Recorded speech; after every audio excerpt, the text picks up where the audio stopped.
Yes, indeed. Welcome into another episode of Total Hockey Now here on the Total Hockey Now YouTube channel, episode 76. Over there is my defensive partner, Mr. Christopher Moraes. I am at Pucking Thoughts, Adam Bernard. Of course, we're normally aligned. Our friend at Ant Rivera 86, Anthony Rivera. Going to be stuck at work tonight. Hopefully, we'll have him back next week. Also, juggling new dad responsibilities. So, shout out to him and hope he's getting at least 3 to 4 hours of consecutive sleep at one point or another. I wonder what the over/under is for sleep with a newborn. It's got to be somewhere around that, like 4.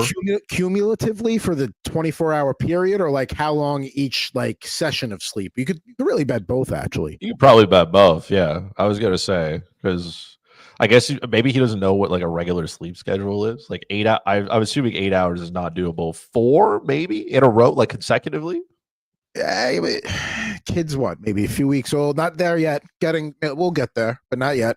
So now you take maybe your 2-hour bursts here and there and hope for the best. Damn.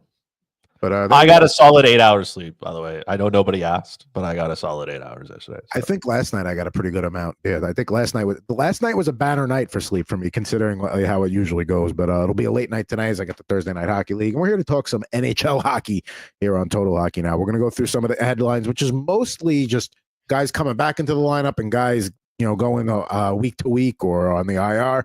And then we're going to run through all 11 games. We ran through all 13 last week, gave you some picks. We'll do that today as well here coming up. But first, let's get on over to quick hits here. Let's talk about some NHL headlines going on today. And, like I said, it's going to be a lot of injury stuff. But let's get the story of the week out of the way. The whole Connor McDavid, Connor Garland situation with the 3-game suspension due to their altercation and Connor cross-checking Garland in the face over the weekend against Vancouver. Quote, "I can't have that reaction. Everyone knows that. It's not the reaction I'm proud of or anyone wants to see out of me, and I understand." That being said, there's a lot of infractions going on there. Maybe the whole thing is avoided with the blow of a whistle. So, I thought in terms of the suspension, I thought Paul Bissonnette nailed it. He's like, yeah, you have to send the message and suspend them for a game each, but to have them suspended for 3 games and then miss having them play against each other tonight is a big whiff by the NHL. I mean, look, I will say this, and there's no two ways around this. You cannot cross-check somebody in the face and expect to get away with it. Like, correct. That's just the bare minimum here. If you retaliate and you cross-check somebody, you're going to get a penalty. And a lot of people have been crying about protecting, superstars and whatnot. And I'm like, yeah, we're protecting them from things like that. Exactly what Connor does. I guess Oilers Nation suffers some short-term memory loss, but I'm pretty sure Connor McDavid chicken-winged Marcus Johansson in the head, did not get suspended for it, which I think was a choice. And Johansson is on IR now with a concussion. So you could argue maybe if the 3 games is too much or whatnot, that's fine. But some of you are acting like Connor Garland went out and shot him. He didn't shoot him. He didn't try to stab him with a skate, right? This isn't Happy Gilmore. He wasn't out there trying to kill him. He probably deserved an interference penalty. You're right. And to Connor's point, he's like, well, a blow of the whistle could have happened there. And you're like, sure, Connor, but your team had possession of the puck. So that whistle would not have gone anyways. But the missed opportunity here from the referee was to, Garland deserves probably an interference call, but this shouldn't be new to Connor. He's the best player in the world. Guys are going to try to get under your skin. They're going to do things like that. It's the way it is, right? This isn't new. You want to protect superstars from cheap shots, basically whatever Tom Wilson does, anything that's that, pull up his rap sheet, whatever he's done. Trouba as well, same thing. Protect players from those types of plays, not the one that Connor Garland committed here. So I think Oilers Nation needs to chill out a little bit here. Nobody got shot. Nobody got blindsided hits. And I think the 3 games probably takes into consideration what he did, like I said, against Johansson. I feel like the NHL probably said, hey, we tried to give you the benefit of the doubt the first time. You clearly did take it. This one is going to cost you. Listen, I get McDavid's frustration. When you're the best player on the planet, you're going to have guys draping themselves all over you and doing everything they can within the rules of the game and even over the line a little bit to try and slow you down, hamper your ability to be Connor McDavid. Like Connor Garland, I'm not saying it's okay, but him staying on. I mean, you see that in the NFL all the time, late in the game.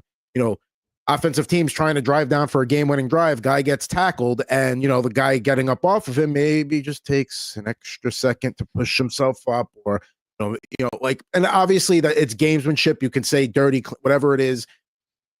His frustration is warranted, but you can't hit somebody in the face. Like that's what it boils. Like if he had cross-checked him like 8 inches lower, like all right, maybe he's still getting a suspension.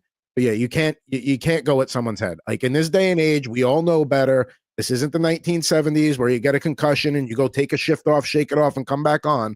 It's too prevalent of an issue in today's day and age.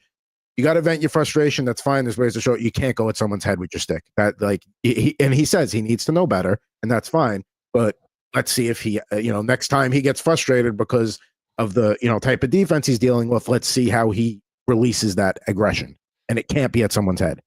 As the famous Shoresy once said, if you retaliate, you go for 2, Liam. And that's exactly what happened here. He gets up and cross-checks Garland in the face. You can't do if he cross-checks Garland maybe in the chest, maybe it's not as bad, but you can't cross-check him in the head. Maybe just, because Garland is a little bit shorter. This didn't work out for Connor, but and look, this will probably just fuel more players to know that they can get under his skin, that he will get up and he will do something like that. So I don't think this is going away for Connor. If anything, this is proven that he can lose his head and you can get under his skin if you do it. And look, you have to turn away from it and you just let the referees do their job. Keep moving your feet, do what you got to do. Those calls will come, but Connor cannot be cross-checking people in the face. It's a no-go. Yeah, no, that's it's the thing. Like, and like you said, he's got to learn. Maybe he just got to a boiling point with everything, and it was just he finally lashed out. But yeah, again, not to the head. You want to punch somebody in the face? That's a different story. But you can't use your stick, can't use your elbow, like none of that stuff to the head. Only fists in a fight. There you go. That's my take on it. So there we go. So let's go through some of the NHL injuries here, because there certainly is a ton of them here. We got a couple of guys coming back. Let's start off there. Great news for the Minnesota Wild fans is Kirill Kaprizov and Jared Spurgeon are both going to be activated from the IR and going to play in tonight's game against Utah. Kaprizov had been out since December 23rd and was among the league leaders in points and assists, goals and points up to that point. Spurgeon was out for 9 games. They are still without Marcus Johansson, as you mentioned earlier, because of a concussion, and Jonas Brodin. They still sit in second place in the Central, 7 behind Winnipeg for the top spot with 2 games in hand and ahead of Dallas by a point. Just one other note for this game. We'll talk about the game later. Mikhail Sergachev remains out for Utah. But the fact that Minnesota weathered the storm without 2 of their more relied-on defensemen and their top player, bar none, and still are in second place and still did all right, I mean, that's got to give you a lot of confidence if you're a Wild fan heading into, the remainder of the season. Yeah, big news for Kirill to be back. I am indeed thrilled that he is, as a honorary Minnesota Wild fan, but he definitely adds a little bit of punch to that lineup. You can only be better with him in it, right? Like you can't be worse. Jared Spurgeon, I think, is the big, as good as Kirill has been, Jared Spurgeon helping that blue line out is going to be massive. It takes a little bit of pressure off everybody. He can come in, eat up his 22, 24 minutes a night, take a little bit off Brock Faber as well, take a little bit off the gang around him. So this is good news for the Minnesota Wild. They survived, I would say, this stretch without Spurgeon and Kaprizov. Now let's see if they can kind of go on a run here, keep up in that Central Division. Again, I mean, Winnipeg, the fact that they still have a cushion, but the fact that they all pretty much only lost a couple of points ground, I think that's pretty good. You look at their schedule without Kaprizov starting on the 23rd, they won 3 of those 4 in December, and then going into January, let's see, they only lose 4 games in his absence, and 3 of those came in the last week before they snapped their losing streak and beat Colorado. So that's pretty good. That is fantastic. Yeah, that's really good. If you take the best player out of your lineup and only lose 4 games over the course of a month. Yeah, and those losses were to Edmonton, Nashville, Vegas, and then I forget who the other one was in December. But nonetheless, Minnesota sitting pretty right now. Two other guys that are going to be back in their respective lineups tonight. David Perron comes back for Ottawa. He's been out since mid-November with an upper body injury, has yet to score a point this season. And Tyler Toffoli going to return to the Sharks after a 3-game absence due to a lower body injury. I've got 2 picks for both the Sharks Predators and the Minnesota Wild game coming up later. So make sure you stay tuned for those. Let's talk to some guys that are going to be out of the lineup, at least for a little bit here. Not news that Devils fans wanted to hear, especially the Devils haven't been playing as well as they've been playing previously. But Jacob Markstrom is expected to miss some time after a collision in the crease during the Devils' 5-1 win over the Bruins last night. He collided with Justin Brazeau in the second period. He was able to skate off, which is always encouraging, but he did not return. 21-9-5 this season with a 2.2 goals against and a .912 save percentage. Jake Allen obviously going to take the lion's share here. But I mean, this is why you have Jake Allen. They said it's going to be week to week. They didn't say it's week to week, but they said it's going to be some time. So let's assume he's probably going to miss at least a week or if not more. Again, this is why you have a guy like Allen. Yeah, that was unfortunate. I will say this though: a lot of people are throwing Brazeau to the wolves here, but he was tripped going into Markstrom. Somehow he got the penalty, which again, from looking at it straight up, you can see what the referee probably thought was happening. But this is obviously a massive blow to the New Jersey Devils. They are a better team with Markstrom in the net. As a Habs fan, I'm not particularly crying because this means that Jake Allen will probably hit his threshold needed to turn that into a second-round pick, I believe, for Montreal. And part of that trade. So again, I'm not crying, but it is unfortunate. I am crying for Ant though. I did send him a message about it. I was like this is unfortunate. It didn't look good. The knee looks like it hyperextended a little bit. Just very awkward kind of collision. So I'm sad a little bit, but also thrilled to see Jake Allen getting more starts. Devils, before that win against the Bruins, had lost 4 in a row, and then it alternated wins and losses there, going back to the Sharks game that I was at, and then had lost a couple before that. They lose all 3 games on that California road trip. And I think you're going to be extra cautious here with Markstrom bringing him back. You're not going to rush him back. You got this guy to help you in the playoffs. I know Washington is just world beaters right now, and Carolina's playing well, and the Rangers are starting to surge. So, the Devils maybe don't have as much luxury, we'll say as much cushion as maybe they would have had a week ago if this had happened. But yeah, again, you have Allen, you're going to play him and take your time at Markstrom here. There's no reason to rush him back. Yeah, just like Jake Allen is more than capable of playing, meaningful minutes here. So I don't think it's not the end of the world, but it's definitely not ideal. And next up for the Devils is your Canadian Saturday night hockey night in Canada. So and I guess Jake Allen will be getting the start at that point against his old team. So one more step towards hitting that incentive for the Canadians. Let's see here. Noah Dobson staying in the New York tri-state areas week to week with a lower body injury, suffered on Monday's 3-1 win over Columbus. Scott Mayfield taking his place on the top pairing, and Dennis Cholowski takes his place on the top power play unit for now. Just not a great season for the Islanders, and something else just gets in their way again. Just when I think the Islanders are unbearable to watch, Noah Dobson, like you said, goes down. It's a week-to-week thing. I mean, at this point, the Islanders can't score on the power play. They can't defend on the penalty kill. Noah Dobson was like a bright spot kind of on that team. You can at least Dobson's there. There's something. All right, he can shoot the puck. He can block shots. He was also having a down year. It's not been good if you're a Noah Dobson owner, which is unfortunate. But this whole thing is just not. It's just not good. It's one more reason why I don't have to watch the Islanders at any point for the remainder of the year. Also, doesn't help that Matthew Barzal the other night, if you were reading lips against the Blue Jackets, where he basically is like, "Wow, this place is effing empty." I mean, don't get me wrong. Been very cold in New York. It's Columbus. It's not an opponent that's really, It's not like when the Bruins come to town and there are Bruins fans and you know what I mean. But still, not a good year for the Islanders. Not a good year on Long Island, and it just keeps getting worse for them. Let's take a look here. A couple more guys to get to before a couple of comments, and then we'll get to the We got State of Survival telling me to watch my mouth. I'm pretty sure I did. I mean, I think I curtailed myself there. I probably did it. That sounds like sounds like something I've probably heard from a numerous amount of. Well, I would say numerous amount of Islanders fans. There's only a couple, but I mean, again, they're just, you know what I mean. A handful, we'll say. A handful.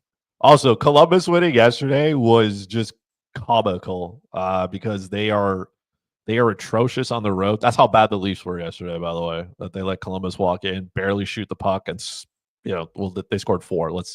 The empty netter is an empty netter there, but yeah, not a good look for the Leafs last night at all. Not a good look. No. I mean, listen, I know Columbus is sitting in a playoff spot right now. Feel good story, all that. But, you're the Leaf. You need to beat the Blue Jackets. Patrick Kane, day-to-day with an upper body injury. He's going to miss tonight's game against the Canadiens. It happened against Dallas on Sunday. He's got 11 goals and 19 assists in 42 games. And Tarasenko's going to take his spot on that second line with Andrew Kopp and Alex DeBrincat. So, hey, listen, Patrick Kane's, 37 years old? This is going to happen from time to time. Things are going pretty good in Detroit, though. We'll talk about that game a little bit later. Valery Nichushkin had a setback in his recovery from a lower body injury is week to week with no set timeline for his return, according to Jared Bednar. He had 17 points in 21 games since returning from suspension this year. And Nichushkin, I mean, if the Avalanche could get him back in the lineup for an extended period, I might be sweating if I'm Minnesota and Winnipeg. My fantasy team would be happy if Valery Nichushkin could also come back. That'd be great. I'm hoping the setback is not too bad. But when you do have one and there's no timetable for your return, those two don't go well together. So I'm not expecting this to be like, oh, maybe it extended his original timeline by maybe a couple of days, maybe a week. I think this could be a little bit longer. I don't expect him to see him in January. Not expecting to see him in the first half of February either.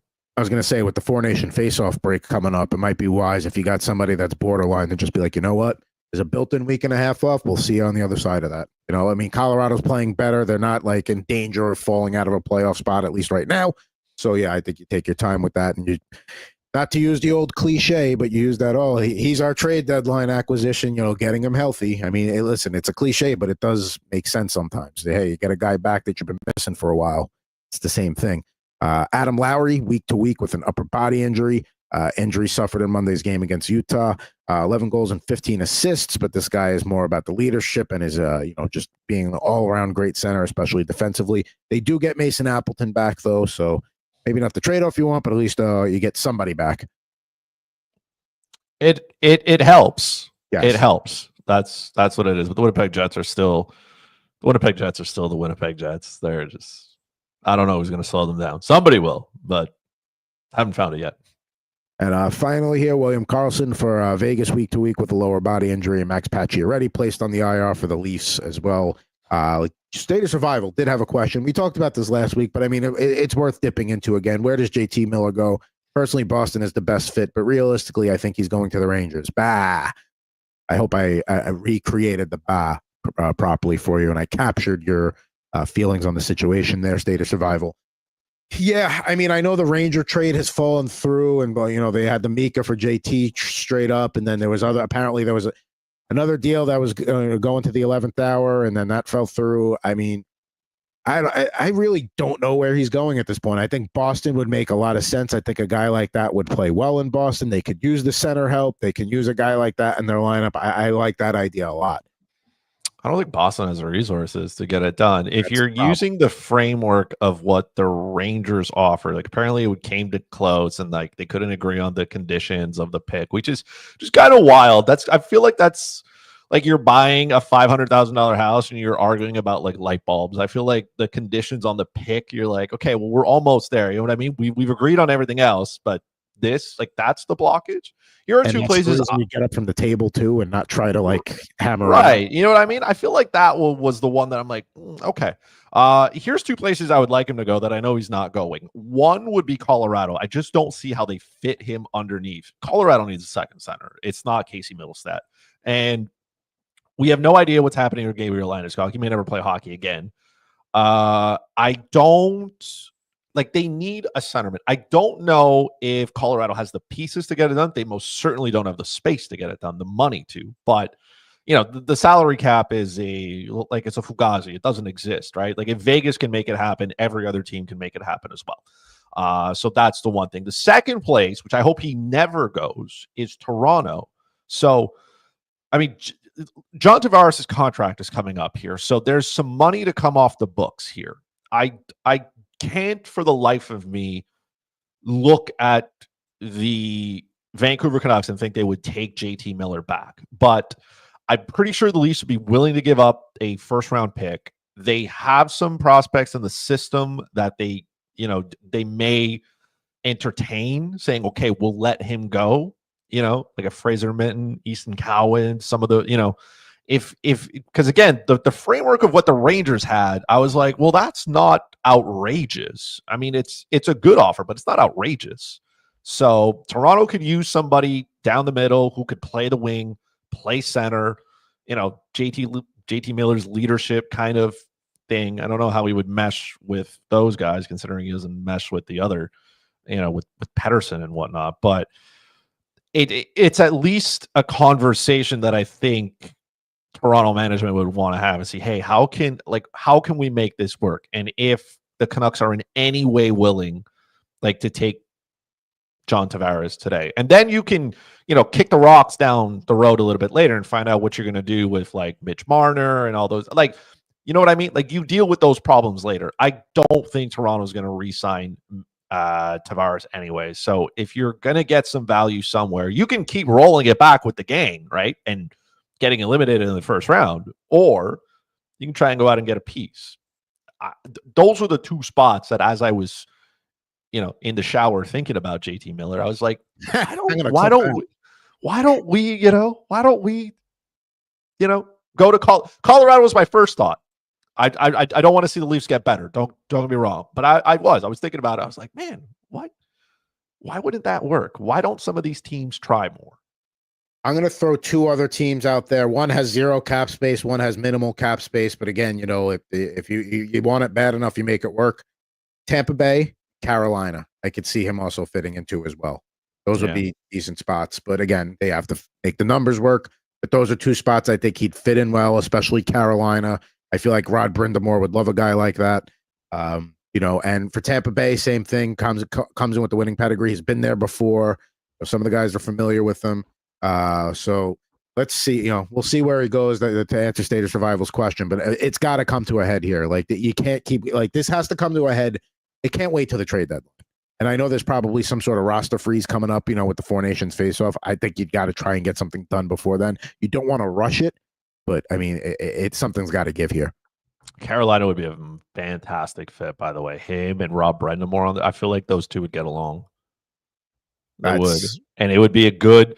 Right now, they have Jesperi Kotkaniemi playing a second line center, and that's not a long-term solution. Jordan Staal is what he is, right? That's the guy he is now. He's a third line center. He plays his role. There's a massive hole there for Carolina in that second center spot. Again, same thing. They don't have the money. I don't know if they have the prospect pool to get it done either, but there are some options for him. Straight Joke checking in saying the Leafs dominated play. Their four-string goalie make a save regarding the Columbus game last night. Listen, again, it's still, the Blue Jackets are playing wetter. I know they don't play well on the road, but, sometimes you lose to a team that you're not supposed to lose to. And, if we're considering Hill to be the fourth-string goalie, does that make Matt Murray the third one? Because you got Woll and then Stolar is 1, 2. Yeah. So I guess can't be Matt Murray. I guess Homie's a corpse. That's what the Leafs goaltending situation is. I mean, Stolarz was playing well until he got hurt. So the Leafs did play well. The problem is the only thing that counts is how many pucks you put in the nets, and that didn't happen. And that's something the Leafs are supposed to be very good at, is putting the puck in the net. That's supposed to be something you can rely on night in and night out. Willie Nylander's had a million breakaways. If he could convert on just 20% of them, I mean, homie would probably score 80 goals in a season. I've never seen a player get so many breakaway chances, and just sometimes he doesn't bury them. We're talking Columbus. We were talking about how JT Miller to Carolina will be a good idea. Let's just have that lead into the first game of the night here. We got an 11-game slate. We got Columbus at Carolina tonight. Listen, that's what we're here for. We're going to talk tonight's games as well. Columbus, as you see there, plus 319 on the money line. Carolina minus 370 with a total of 6 there. If you want to look at the puck line for either of those teams, Columbus getting a puck and a half plus 121. Carolina to cover that minus puck and a half is minus 139. And your starting goaltenders for tonight, we're looking at Freddie Anderson is going to be back. And for for Columbus, it's going to be Daniil Tarasov. So we have our confirmed matchups there. For me, looking at this game tonight, I kind of look at the under here. You know, Freddie Anderson is back. It's his second game. He looked okay. I mean, I know it was Chicago, but it was a 4-3 win. He's able to keep them to 3 goals. Columbus had won 7 in a row before dropping both of their New York games, but then bounced back against Toronto. I feel like this will be a tight affair throughout. I feel like these are, Columbus is trying to prove that they can stay within the playoff picture and that they belong, and that Carolina is a good team right there. So I think that's going to be 2 teams that are just going to buckle down, and you're looking at a grinding kind of game here.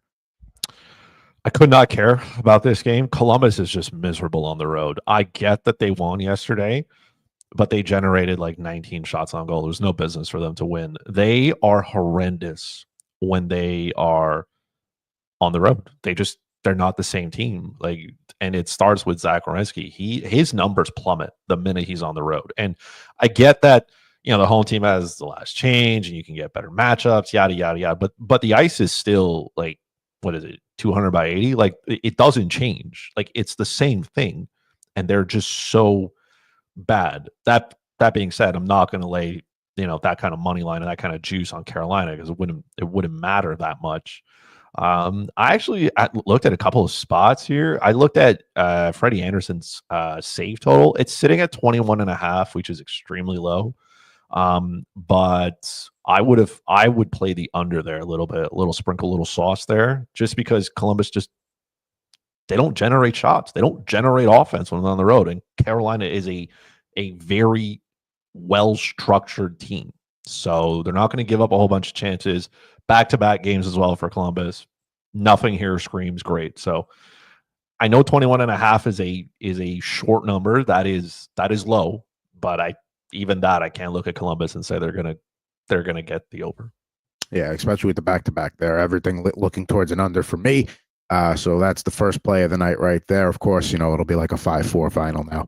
But nonetheless, I think the under here it's one of the ones I like better for my picks tonight. Next up on the list here, got Ottawa at Boston. I didn't think I'd ever see Ottawa being a road favorite to that regard.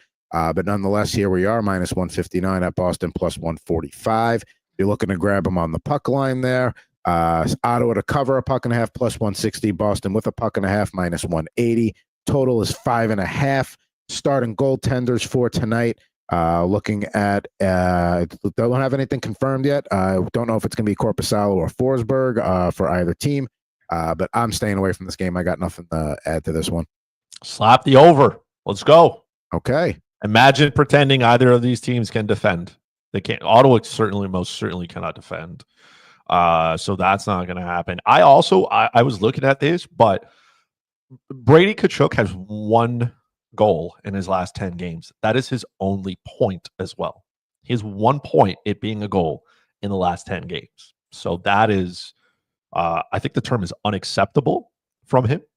But I mean, Boston's entire situation is not great there. David Pastrnak can still drive the play. 5.5 just seems like a really low number. Like, I get Ottawa's not fantastic, but that goaltending situation is not without Linus Ullmark there. It's not good. I get that Levi Merlino played better, but he got lit up the game before the last one he started. The last one he didn't finish. And Forsberg came in, didn't look any better. So I mean, I could care less who plays for them. I do think the 5.5 is too low here. There could easily be 6 goals in this game before the second period is even ended. They did meet a few games ago in Ottawa, 6-5 final there for the Ottawa winning that game. So, yeah. So, I mean, I don't really have a read on this one. You're saying you love the over. There we go. So, let's take a look at the over there. Now, obviously, once the goalie matchups come out, that kind of sway that a little bit too. But we'll see what happens there. Next up, my Rangers hosting the Philadelphia Flyers.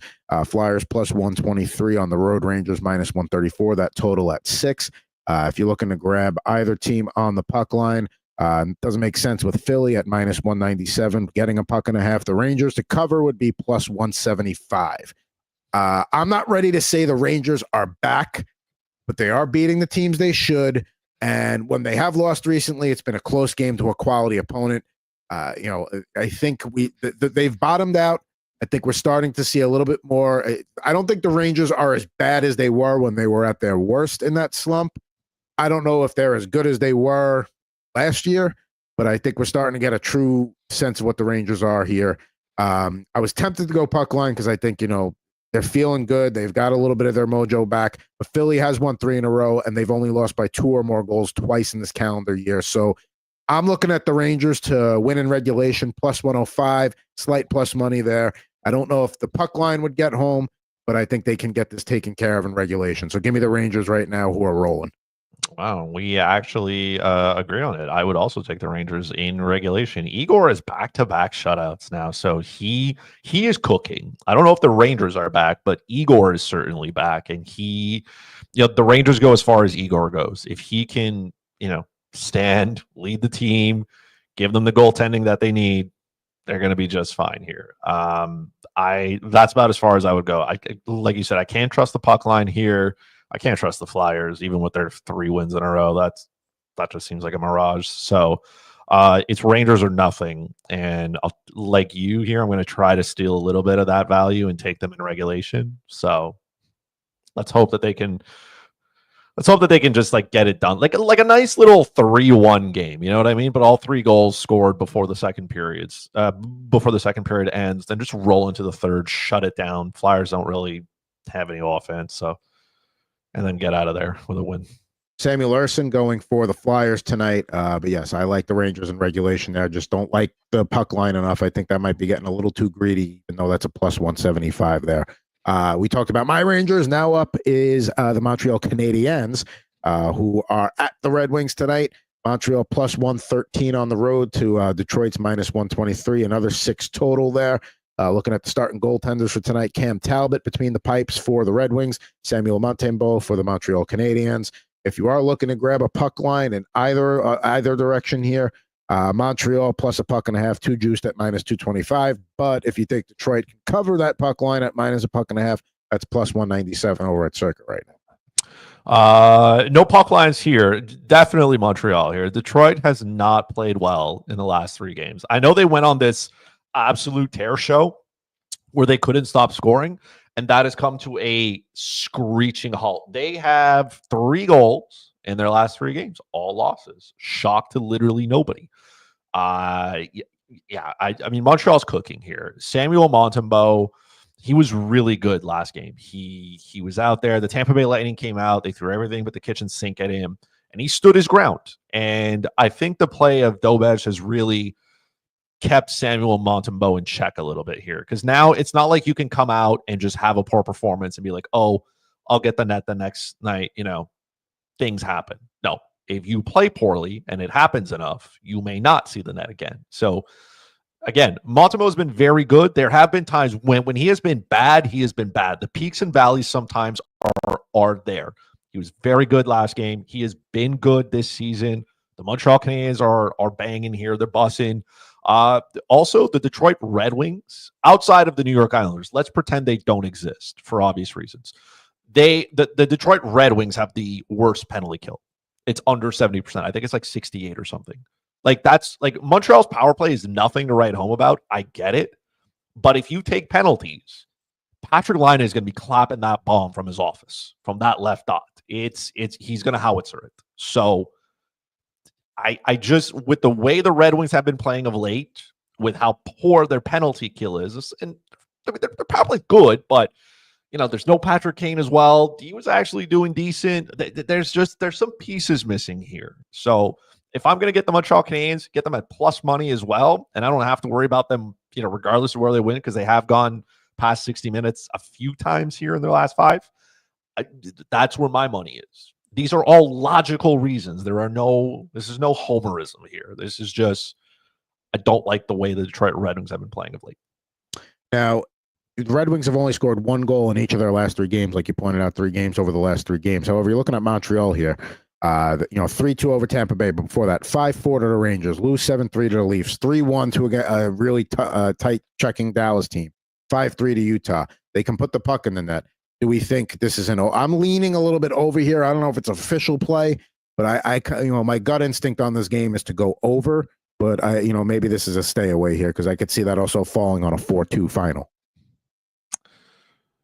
It's hard to trust the Montreal Canadiens to score goals regularly. That's the one thing. Like, because if that power play is not clicking or if it's not scoring, their 5-on-5 production is mediocre, and especially on the road, it doesn't get any better. I'm not saying that they can't score goals. It's just this is not a team that is going to come out every night and offensively dominate, right? Like sometimes they're not going to lead in shots. They're not going to generate enough chances. They're playing well defensively. Their structure is good. I don't think they're going to sacrifice that for a couple more goals. If anything, the Montreal Canadiens get blown out tonight, and that's how the over happens, right? Detroit returns to their greatness. This finishes 7-3. Then we all just move on. But if you did want to bet the over, the good news here is that it's a flat 6. So if it does finish at 6, you get a push. No harm, no foul done. But asking both these teams to score 7 is, at least for me, seems like a challenge. It seems like a lot to get. All right, so maybe we stay away from that one. Like I said, that was a lean, but maybe not so much. Now let's go to Utah, Minnesota, where I got 2 things I like here. At least I got one thing for sure I like here.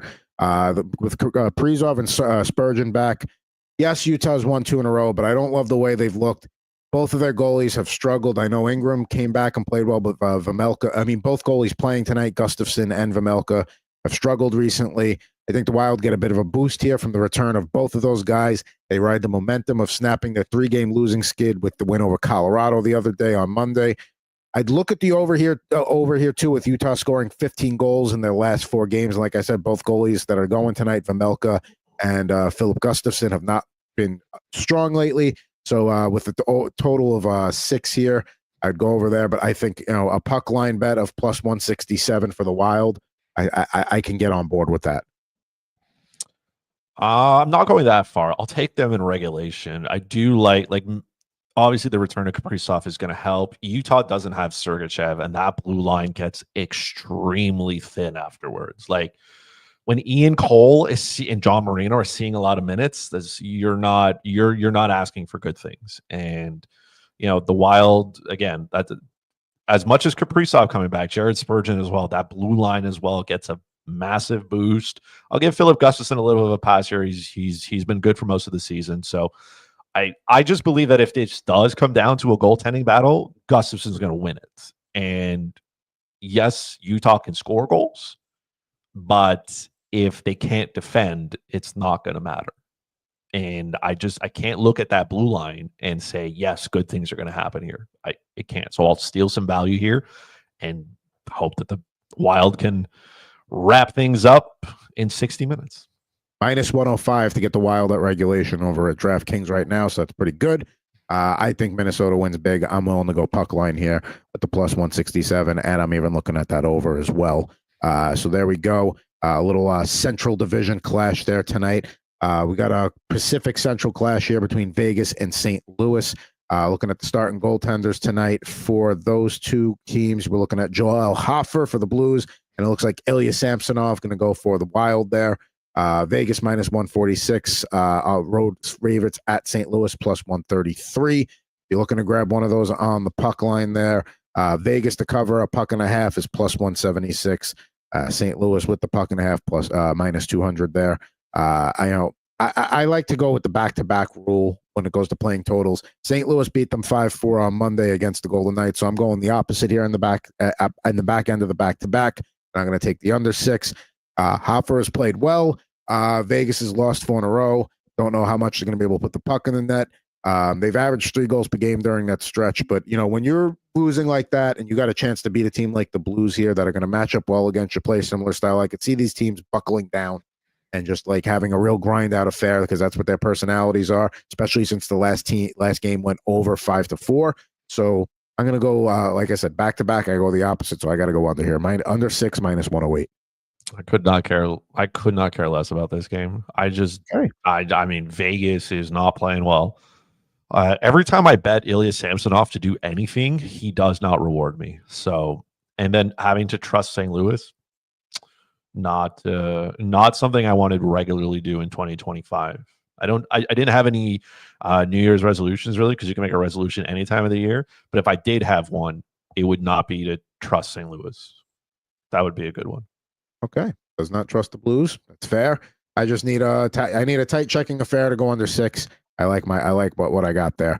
Up next, we got a little Buffalo Calgary action here. Buffalo plus 119 on the road, Calgary minus 130, total of 6 there.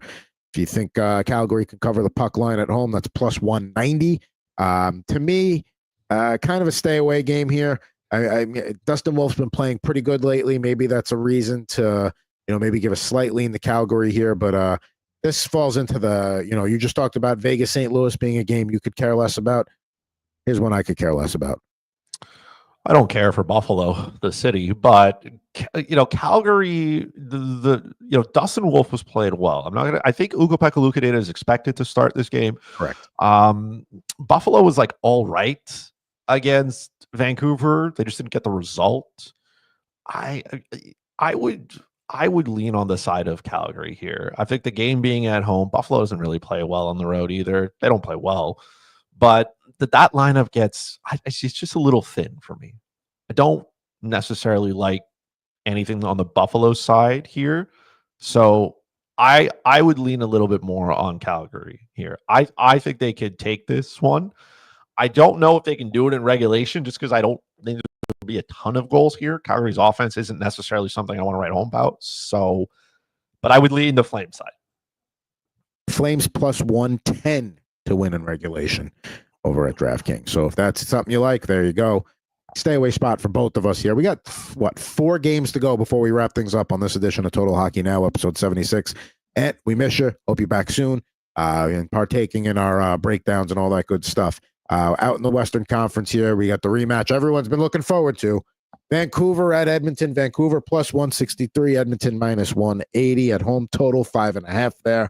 If we're looking to make some money on a puck line bet here, you're looking at Edmonton to cover a puck and a half at plus 145.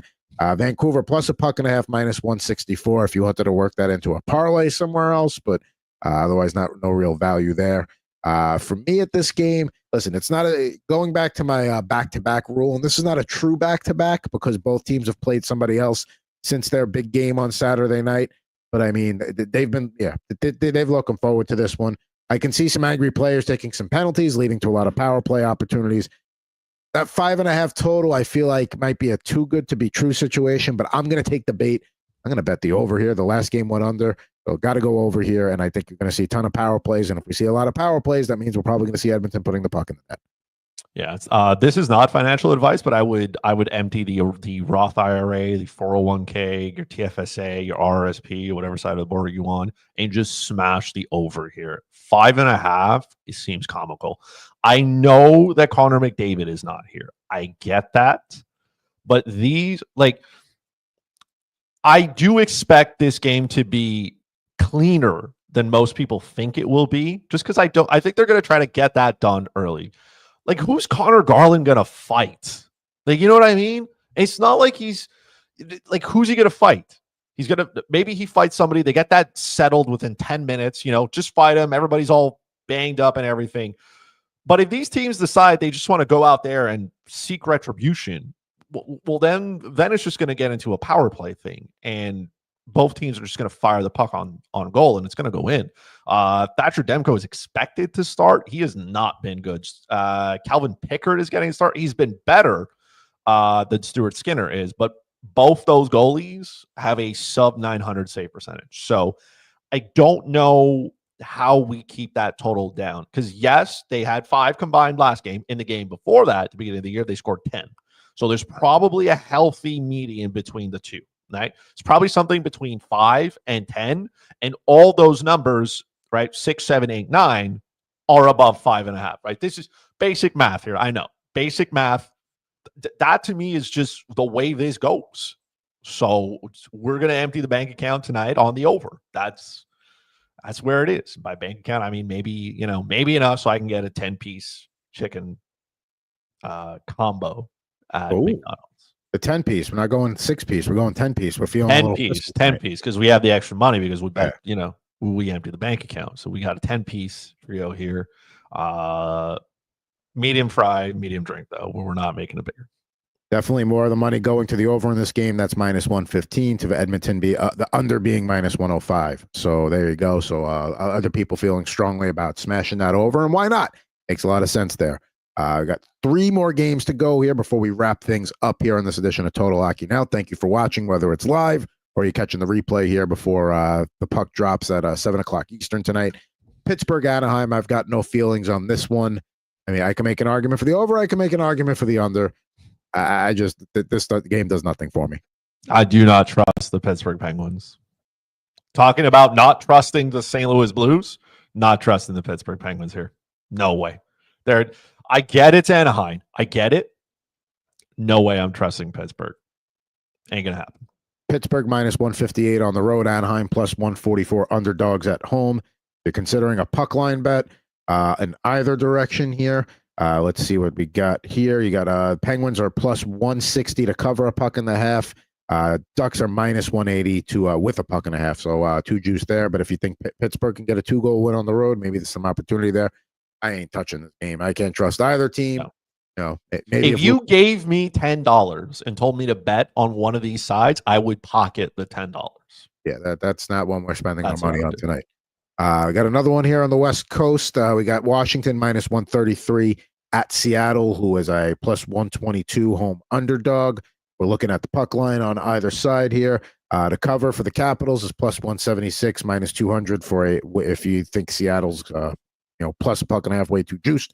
Looking at the starting situation tonight for either team, looks like Charlie Lindgren for the Capitals. Nothing yet for the Kraken. Can assume Joey Decord here. It's another game that's, if this was Logan Thompson, I might even consider the under at 5.5. Charlie Lindgren hasn't been playing as well lately. Both of these teams, I got nothing on this one. This one is a stay away from me. Yeah, I that would be the only side I would go on, would be the total. Like, I'm afraid that I might already be in and out of consciousness at that hour, and then I find out that it's Philip Grubauer, because then in no way am I taking the under there, which is possible. So I would need to know who's starting for Seattle in order to make an informed decision, and I don't have that. And like you said, Charlie Lindgren hasn't necessarily played well. If it's Lindgren and then Grubauer, then I would take the over. That's what I need to know. I need to know, is Philip Grubauer going to ruin my night or not? That's what I need to know. And if you're thinking, okay, Capitals are a really good team, Kraken not so much, -133 is not crazy for a team like the Capitals. I mean, to get that, if you think they're going to win in regulation, it's +115. You're not going to get the Capitals as a plus money bet in regulation all that often. So if you think they take care of business against the Kraken on the road out up there in the Pacific Northwest, that's certainly a way to go. And like Chris said, you got a Grubauer start for Seattle. Now maybe you look at that over at 5.5, or maybe even at 6, you take the over there. So there we go. We got one more game to go. Nashville at San Jose, rematch from the other night. Sharks blowing a 5-1 second period lead in that one. So here's my strategy here. I got 2 plays for this one. I'm looking at the under because of the back-to-back mentality I have. The game was 7-5 the other night. I think tonight we buckle down a little bit and you get a much lower scoring game. You also have Yaroslav Askarov going between the pipes tonight for San Jose, which was Georgiev the other night. And yes, he didn't look great against Boston last time he played, but I think when the team's coming off of blowing a 5-1 lead, they're going to buckle down hard. They're going to play harder in their own end. They're going to make sure their own end is kept well. And here's the other thing too. If the Sharks truly are moving in the right direction, this is probably the last truly bad year for them, but they bottomed out last year. Take some pride. Like, they have not beaten the Predators since November of 2019 was the last time this organization has beaten the Predators. You're looking for little small moral victories along the way in a bad season. Snapping a losing skid like that against some random team is a good way to go. You're coming off a back-to-back. You're playing them back-to-back after the way things went in Nashville the other night. I like Askarov here to help him get him home with the win, and I'm going to take the Sharks on the money line here, plus 205. This team has any pride, they beat the Predators. The Predators are not that good. I care less about the pride in anything of these. Both these, like, watching San Jose blow that lead, though, you look and you're just like, oh, it's the San Jose Sharks. You know what I mean? Like, what did you expect, kind of? And it's Georgiev. Again, what did you expect? You know what I mean? But the Nashville Predators were this close to being relegated to another dimension because you are down 5-1 at home to the San Jose Sharks. It was unacceptable. It's unacceptable. Unacceptable. That is, look, Nashville has won 5 games on the road. Okay. We are at the end of January. This is not a good team. Let's not get it twisted. So if I'm going to be disappointed at the end of the night, I want to be disappointed by the San Jose Sharks. That's who I want to be disappointed by. Plus 216 is stating that the San Jose Sharks are like quite the underdogs here. And these teams are both miserable. They're both not good. So I don't know why we're getting such a contrast here when just 2 nights ago, Nashville needed a miracle in order to win this game. So I don't know. I'm at a loss for words. That's not how we got here. 6-2 win over Minnesota. They're on a 4-game winning streak, but I mean, they beat the Blackhawks 3-2 in Vegas, who's been struggling lately, 5-3 prior to that. They beat that Nashville? Yeah, I'm talking about Nashville right now. So that maybe because of that 6-2 win over Minnesota, but yeah, Minnesota barely had a roster, right? They did it without Kirill Kaprizov. Everybody beats up on the Blackhawks because that's just what we do. So it's like, and again, they've won 3 in a row. I get it, but the miracle that needed to happen to get here, you know what I mean? Like, it's a feel good story, yes, because I was down bad because I had stacked Nashville's line in DFS. I had Stamkos, Marchessault, and Yossi, and I was tilted. And then I saw them all go off, and I was like a win's a win, but it took us a minute to get there. I think this is a good spot for San Jose here. I think the Askarov being in goal, he's going to have some rough nights, yes, but he is much better than Georgiev. Georgiev is embracing the tank. He is the perfect goalie for this team if you want to finish dead last. Just roll him out there and let him go. But with Askarov playing, you don't think he would this is a perfect revenge game for him as well. You don't think he wants to shove it to his old team? Absolutely. He's looking at UC Saros across the ice. There's no way he's going to let that goalie get a head start on him. There's no way he's going to let this organization that basically said, hey, we're going to go with somebody else. He's like, fine, get me out of here. And they said, welcome San Jose. I think the Sharks are in a great spot here. I don't know what the total is because I can't for the life of me trust any of these teams to be good. But I do think that San Jose can win this game. Now, looking at the puck line for both teams, Nashville will cover plus 105. San Jose with a puck and a half, minus 123. So if you think they're going to keep it close, but maybe Nashville wins by a goal, or maybe still have a little success there. But no, I am completely on the Sharks money line and the under tonight. I love both of those plays. And yeah, it's time to beat the Predators. Like, it's the freaking Predators. They haven't beaten them since 2019. Jeez. The alternate puck line, if you take San Jose minus 1.5, Bet365 has them at plus 400. If you're completely in and on the Askarov narrative or the revenge narrative against his old team, I'm just saying it might take an empty net to get there. Oh yeah, but I mean, here's the thing. It's not about how much I trust San Jose. It's how much I don't trust Nashville, right? This is more of like, it's not that I think the Sharks are going to be able to. It's I think the Nashville Predators can't. This is not a good team. It's not. They were so close to falling apart. And then I don't know, had a miraculous comeback. So I don't know, plus 400 is money. That's money. A little tenner gives you what? It gives you a 50 total. Look, you can get 2 10-piece combos. Oh. And you probably have left over to get like a Smarties McFlurry if the machine is working. Right. I mean, I'm glad to see that, in United States or Canada, the McFlurry machine doesn't work. That is not an issue that is solved on one side of the border or the other. I'm assuming maybe it's because it gets like really cold here and like the machine falls apart. I don't know what it is for everywhere else, but I can say that I did go pick up a McFlurry recently. The machine at the McDonald's closest to me is working.